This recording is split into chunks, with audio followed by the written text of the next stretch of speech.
Hey friends, this is Marilyn from tarotclarity.com, and I thought today's video I would continue my theme of showcasing mass-produced decks that I have and never use anymore. And there's not that there's anything wrong with them, it's just that I have ventured into a different realm with my decks, and I prefer to have the reproductions of the historic tarot decks. But for the longest time, they were not available to me, or I was not aware of them. And so I made do with the decks that were available in the bookstores or even on Amazon. One of those decks, and one of the better decks for a mass-produced deck, is the Dame Fortune's Wheel Tarot by Paul Huson. I just scoped it out on Amazon to see what it would cost you guys, realistically, and it's currently like $24, something like that. And what deck? Very few quality decks come at that price, right? But this is a good one. I mean, this one has it has the little Scarabeo card stock, which is okay. I mean, it's not bad for a mass-produced deck. I've used it many times before I think the deck, according to the weight book, it came out in 208 or 207, and then Lo Scarabeo copyrighted in 208. And I think I probably have had this since that time, or maybe 210 or something like that. And when I first got it, man, I use this deck all the time. And you'll see when I flip the camera and you look at the cards, you wouldn't know. You wouldn't. I mean, I could sell this and have it, call it as new, So it held up very, very well under many shufflings and many readings. Now, the reason I like this deck, and it's kind of also continuing with the theme that I started with my previous few videos. I guess I must have put those other decks away. One was the Golden Tarot of the Tsar, and the other one that I did yesterday was the Old English Tarot by Maggie Neen. And they were both, I commented, they were both sort of like hybrid decks, whereby there was the suits and the number, but there was also a vignette of an image. Now those decks tended to regurgitate Rider-Waite-Smith, although the Old English Tarot didn't quite regurgitate Rider-Waite-Smith, but the Tsar one did. And this one is a hybrid, but in a different sense. It's definitely influenced by Tarot of Marseille, but, oh, my hair, look at my hair. It's like yeah, I know I look like a dish rag. You know what? We babysat one of the children last week because the entire household was sick over there. And now, of course, I'm sick. So I'm not looking my best. So I apologize for that. But this hair is crazy. Anyway, but the vignettes on this deck have an Etteilla flair, not a Rider-Waite-Smith. And for those of you who, have always been interested in learning a little bit about Etteilla, or, you've come across his decks, but they were intimidating or whatever, this deck is a great deck to get yourself acquainted with Etteilla meanings. Now, Paul Huson, and he has a book just for this deck, which I think I purchased separately. It didn't come with the deck. I bought it separately. But this book accompanies the deck. It's fabulous. I'll flip the camera and I'll show the book at that time. He also, Paul Huson, is one of my favorite tarot historians. He's forgotten more than I'll ever know. So he knows a lot of stuff. He's also written The Devil's Picture Book, which is probably one of the books that whenever I've discussed books that you should have in video, I usually mention, both of these books, and I say, if you can't get one, get the other. And this one really is, even though it accompanies this deck, if this is the only one you buy because you bought the deck, it's still a great resource. Okay, so let me flip the camera. I'll show you the book, and we'll get busy with the cards. as I mentioned, it comes with a little white book. Typical. Although I think it's probably better than most. It comes with a additional identifier card, that identifies the deck. And then it comes with a significator card where, in Etteilla's day, and Etteilla used a significator, I believe, to indicate the querent, or the person, that was the word he used for the client. So that significator card might appear as before, underneath the first card that might be laid in a spread. Here is the book that I was referencing. It's a beautiful book, high quality, great resource.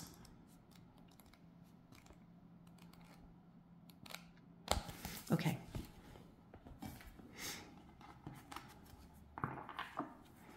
We have the Fool.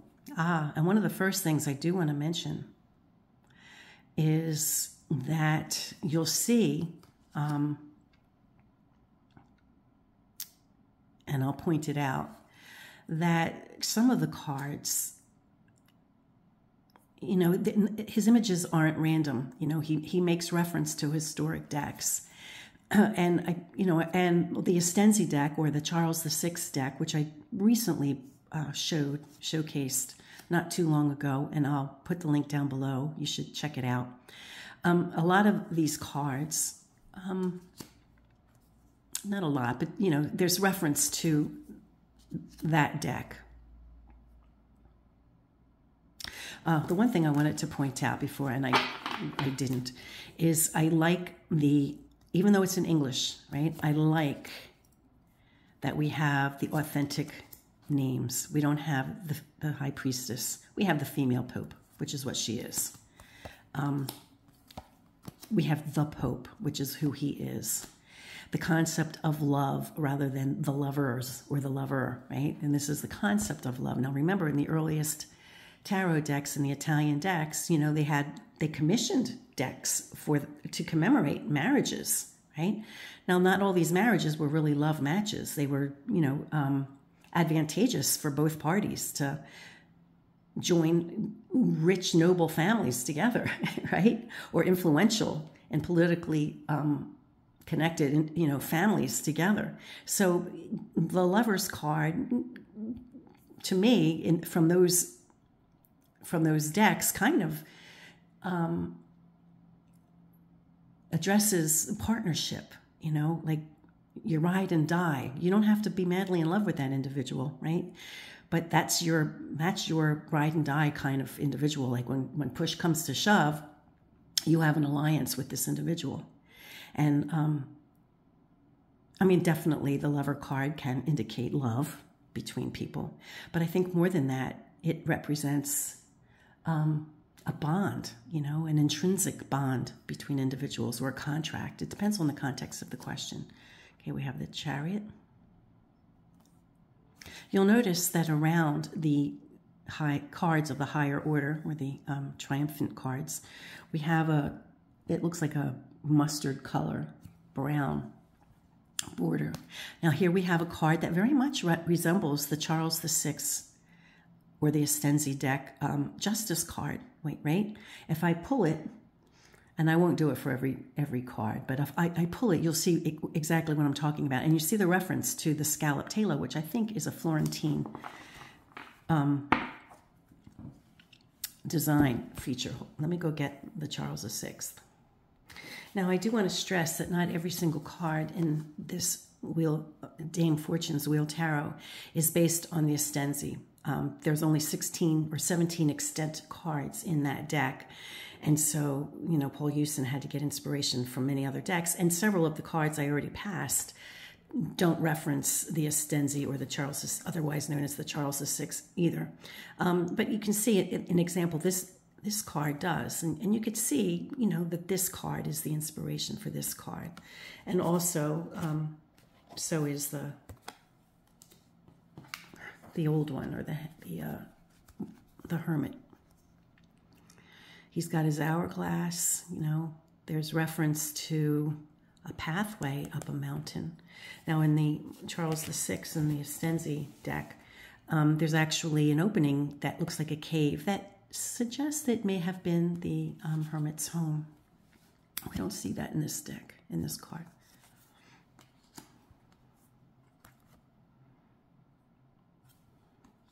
Another card inspired by the Charles VI. We have the, and again, we have the proper name, or the historic referenced name. We have fortitude rather than strength. The Hanged One with the money bags. Death, again, another card referencing. I don't believe the Charles VI had a devil card. I don't think it did. I think you know, it was supplemented with a card from another deck from that period of time when Marco did his deck. But again, it had the funny feet. He chose a deck from the period of time, which this also does, with the funny, you know, the funny bird-like feet, the face and the belly, and other features. What a pretty card, huh? You'll notice, unusual, we have the usual appearance of the Aquarius figure, but we notice that it's a male. It's not a woman.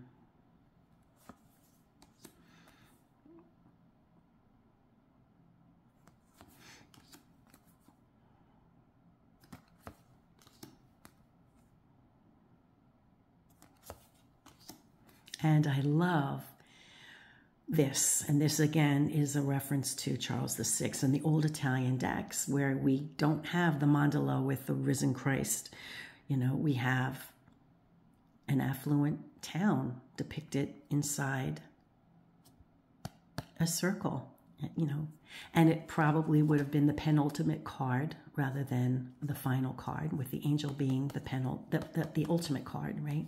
With the world card being the penultimate. Now, of course, it's a modern day deck, and so we have this, but you know, we have this numbering, but we can see this card as being two things, you know, manifestation of what you want to attain, right? You know, the highest, you can see it as the highest card in the deck, which is what it's become, right? It's the trump card that trumps all other cards. It's the triumph card that is the highest rank, right? But it can also, you know, indicate achievement, accomplishment. It's like accomplishment on steroids. It's like this, the chariot on steroids. Okay, now we're moving on to the pips. We have swords, and there's an orange border around each of these cards.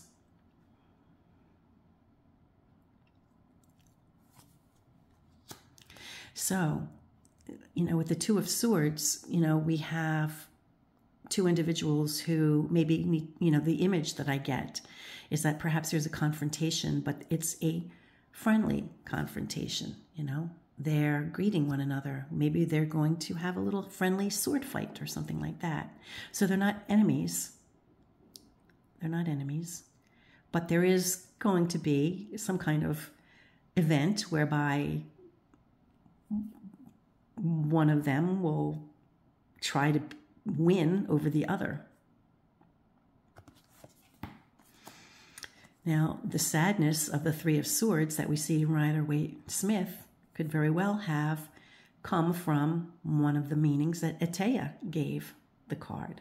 You know, we definitely see a forlorn individual.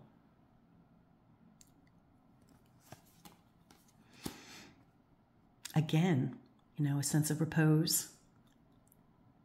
So it is similar to what you are accustomed to seeing in Rider-Waite. We have the Five of Swords. Now this kind of looks more to me like the Five of Coins of the Rider-Waite-Smith deck. Right? And 5 is an upsetting number. It's an unstable number. And, you know, this guy or gal is down on their luck a bit.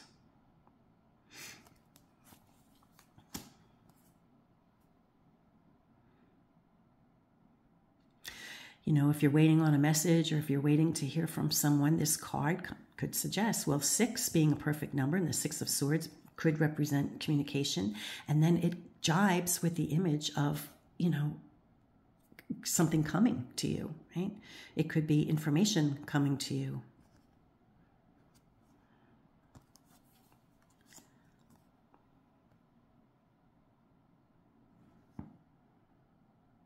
This kind of almost looks like a conspiracy.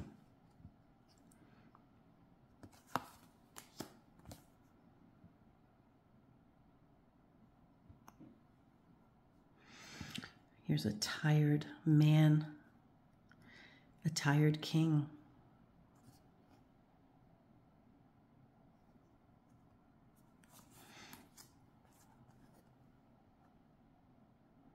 Here we have a bishop.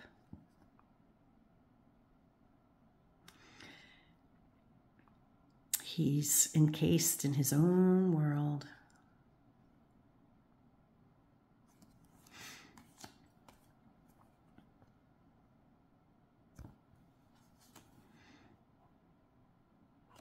Not exactly the same image that we're accustomed to seeing in Rider-Waite-Smith and the Ten of Swords.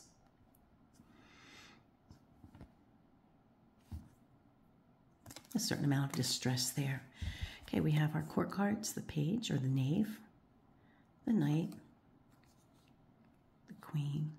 And you'll notice the names, right, that I discussed when I did the Portrait of Paris playing card deck that I have from Artisan Tarot, and I went into who these individuals are and what they represent. And so if you're interested to know that, I'm not going to regurgitate it here, but if I think of it, I'll put that link down below so you can watch that video showing you who these references are to. And I presume, and it's been a long time since I've read the book, but I presume that each one of those individuals is indicated and referenced in the book if you get the book. Okay, we have the Suit of Cups, and we have blue around the border for each of those. So we have lilies.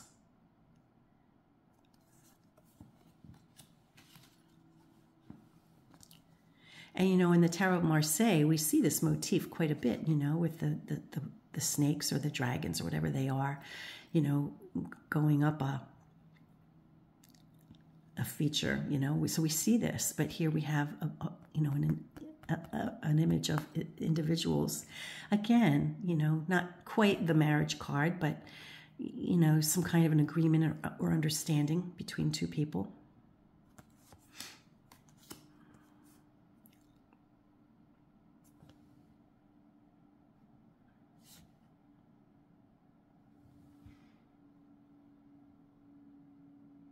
No, I'm not sure, because I should have looked at the book. I noticed this thing in the center. I'm not sure what that is.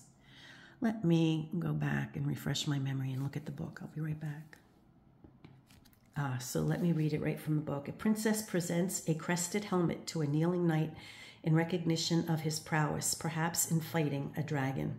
This design is adapted from a medieval manuscript. The card has a traditional reading as a good omen for creative folk, such as actors, artists, writers, and musicians. Well, I can see that by combining the three with the cups. I can definitely come to that conclusion if I was reading for one of those kind of people. It has a further interpretation as an augury of cure, relief, and the suppression of illness. So growth, right, and getting better. Reversed, if you read reversals, it counsels that some project or the matter inquired about will be expedited rather than fully accomplished. Now, again, if you're not one who's inclined to read reversals, you don't really have to, because you can get a negative, or not a negative, but you could get a less optimistic understanding of a card if you recognize elemental dignities. Now, I've discussed that in many other videos. For example, if we have, you know, a spread with several cups and several, you know, fire or batons or whatever suit you see as fire, right? That would indicate, you know, some less than optimal definitions for some cards.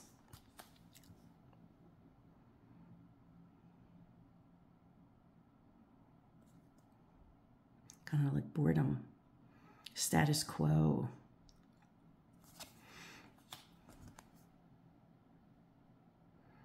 So she's weeping. It's an unstable number. It's a 5. And she's going through a collection of things, perhaps a loved one. It makes me think of my father's box. When my father, died, my mother gave me a box of his of things that he kept in his box, which was handed down to him from his parents. Excuse me. So it makes me think of that, like going through your legacy, or, going through memorabilia. I can't promise you that's what this card means, but that's what it reminds me of.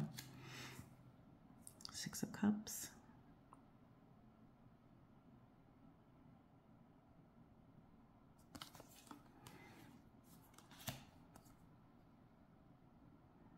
Doing a balancing act. The Magician, he's doing a balancing act there.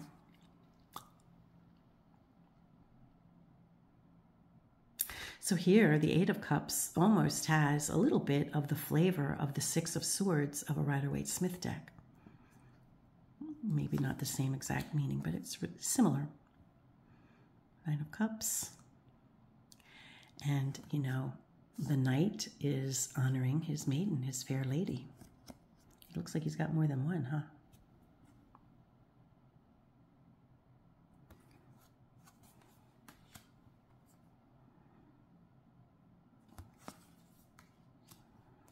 Notice we have my boyfriend with the scarf or the fabric sort of over the cup with lilies.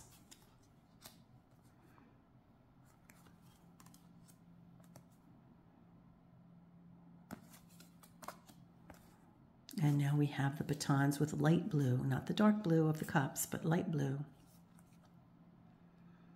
Now, if I recall, I think Huson associates batons with clover.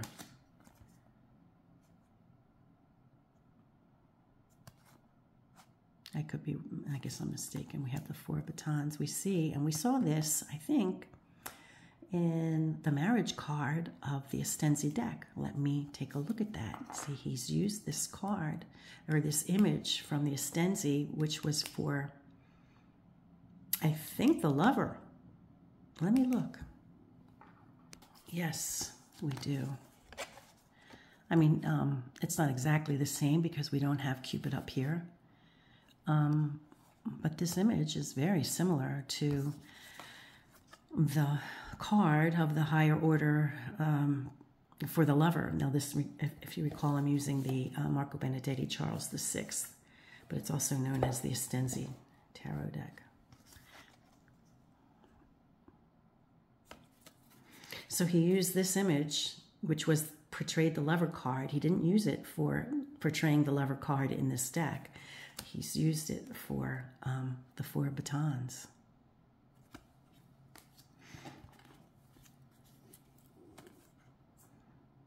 And we have an odd number, but it doesn't look like a number, it doesn't look like a card that expresses a shortcoming or a challenge, right? Now, it could still be representing that, in the context and the nature of your question and what other cards are in the spread, but it has a more hopeful look than how I would normally depict it.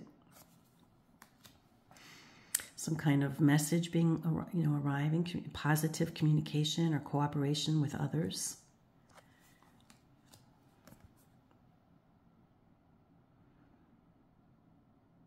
Some kind of discussion or perhaps agreement or a contract, understanding. Now 7, I don't, although 7's an uneven number, just because it's uneven doesn't mean it's necessarily a challenge. It could be if you have a lot of uneven numbers, right, in the spread, and I would, you pick up on that. But, the number 7 in and of itself can mean breaking out of or breaking free of stagnation or moving on to the next level. And you think of the Chariot, right? The Chariot most times, in my view, for me, represents skill and being able to move forward because of your skill. But it can also take on the meaning of a vehicle, It all depends on the nature and the context of the question, etc., etc. I mean, all the cards have multiple meanings, and they can mean the same. They can mean each one of those different things at the same time, which is why, you know, tarot has such a rich, you know, is such a rich language.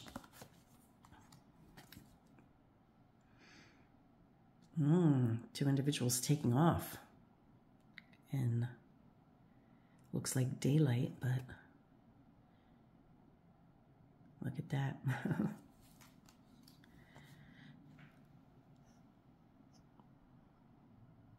Perhaps a struggle.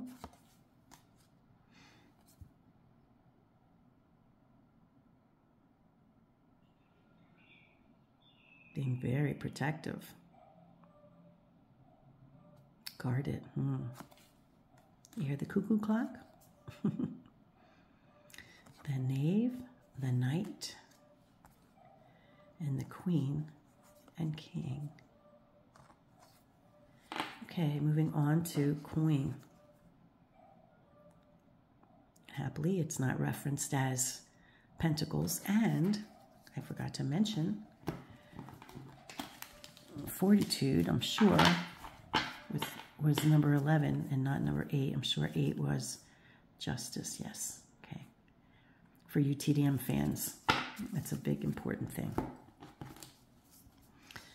And we'll notice that the opulence of earth, it's this suit, excuse me, not the batons. It's this suit that he identifies with clover.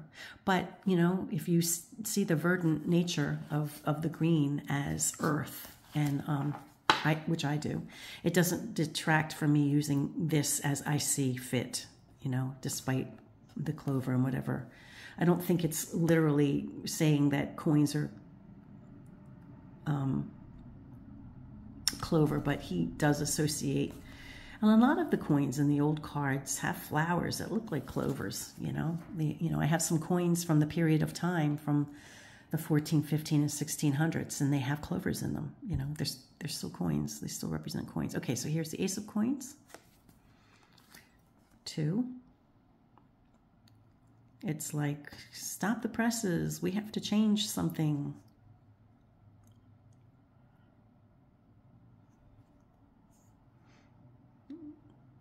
These two are doing their own thing, and this one's trying to interrupt it.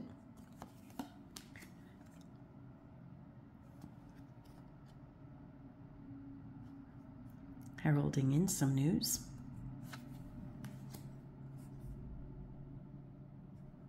Kind of a little bit of the, you know, cornucopia, kind of a little bit of Dame Fortune in looking in this card, you know, Madam, you know, Fortuna, Lady Fortuna, Lady Luck here. But I don't know if that's who this is, but it's, you know, coming into something, or asking and receiving.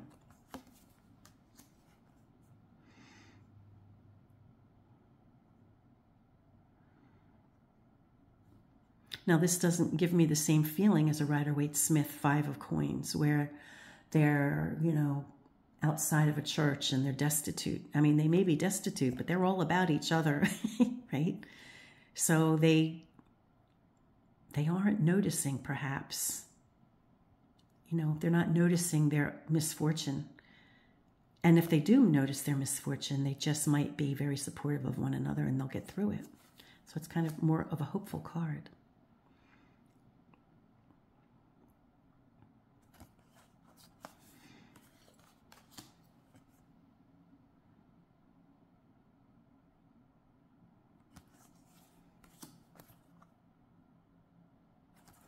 So if you've kind of been flirting with the idea of getting to, you know a little bit more about Etteilla, you know, this is a really, really good deck, you know, because, you know, I think, and, you know, frankly, Etteilla admits to having received information about the meanings of the cards from Italians, you know, so he kind of went to the source. So, if anybody, you know, is going to, you know, if any of those old guys, you know, the occultist kind of guys, are going to have meanings that may have actually come from the way the Italians might have interpreted the cards. And just because Etteilla was the first tarot reader who was commercially paid and all that doesn't mean that he was the first, tarot reader. It just means that it went on behind closed doors. Let me flip the camera. Right? I mean, I'm convinced from the very earliest of times there were people like me who interpreted things, and Etteilla had an interest in learning about the cards. Something sparked his interest and he learned how to do it, and he admits to, now maybe he was trying to add authenticity to himself by saying, oh, I learned the old secrets from the old masters. But for him to say that means that there must have been people, from the, motherland of tarot who did it, who did that. Right? And at any rate, if you've been flirting with the idea of learning Etteilla, this is a great deck to get your hands into. And as I said, the pictures will help, because they're pretty on point of what the cards mean. But if you just want to do more, reading or research, this book goes right with this deck. And if you just want, excellent resources in general on tarot, either one of these books that he's written. And he's also participated in the authorship of other books with other authors. But these are the ones that I have that are by Paul Huson. And as I said, he's one of my favorite tarot historians. And if I don't particularly like hybrid kind of decks, this would be the one exception. This would be the hybrid that I like, and not because it's Rider-Waite-Smith overriding Marseille. It's because it's teaching Etteilla. It's teaching Etteilla.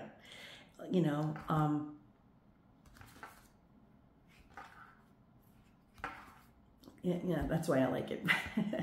At any rate, friends, I hope you found this video helpful and enjoyable.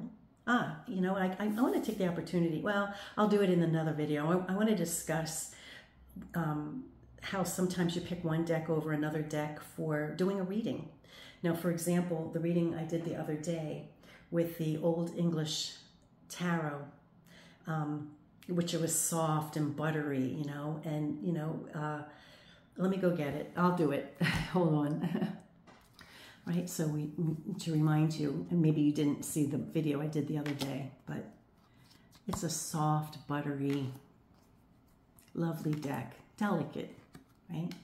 Now, this may not lend itself to every single kind of question a person may have, but if you're asking a question of a delicate nature, you might reach for this deck, right? Because it's of a delicate nature. For example, if I were to do a true crime reading using this deck, I might use this deck to help for information on perhaps a missing child or a story, in referencing a child, maybe John Bonet, right? That story from the 90s where that poor little beautiful child died, right? If I were to use, and in fact, I've been thinking about doing a reading on her, and since I was reacquainted with this deck, I thought probably I'll do a true crime reading using this deck to gain insight into her case. And, what would you use Dame Wheel's Fortune for? Well, it's a bold deck, right? It's a very bold deck. And I would use this deck to probably go really well with, business-related matters or contractual or, contractual, like, am I going to buy a house kind of thing, or, work-related kind of, work-related kind of issues. You could use it for true crime, for sure. And this is more, at least less delicate. It's a less delicate deck. but it's succinct, and I think it would be a great deck if you're not looking for nuance, if you're looking for, tell me, you know, I need insight of a political, you know, like if I were to do a reading on the political climate, or to check on the on a political candidate and what that individual, he or she, is about, I would feel confident in reaching for this deck for that kind of information. At any rate, until next time, friends, peace and stay well. Oh, and I do have a few things to mention. I am expecting any day now, or within a week or two, another of Marco Benedetti's decks. Yes, I'm splurging, kids. But I can't help myself, and you'll see why when I get it and show it. There's a deck for me that is probably going to be the last deck I ever buy because I'll be so happy with it. And maybe you can guess what it is. I don't know. But if you know me, you probably can. And that'll be coming soon. And then I have another deck coming, I'm expecting, by Artisan, or the Artisan Tarot Group. I'm expecting a deck coming from them soon. So I have 2 decks coming, not too far in the distant future. Anyway, until they arrive, and in between my deck purchases, I'm going to be showcasing a lot of my already existing tarot decks in my collection, most of them being mass-produced. Until next time, friends, peace and stay well.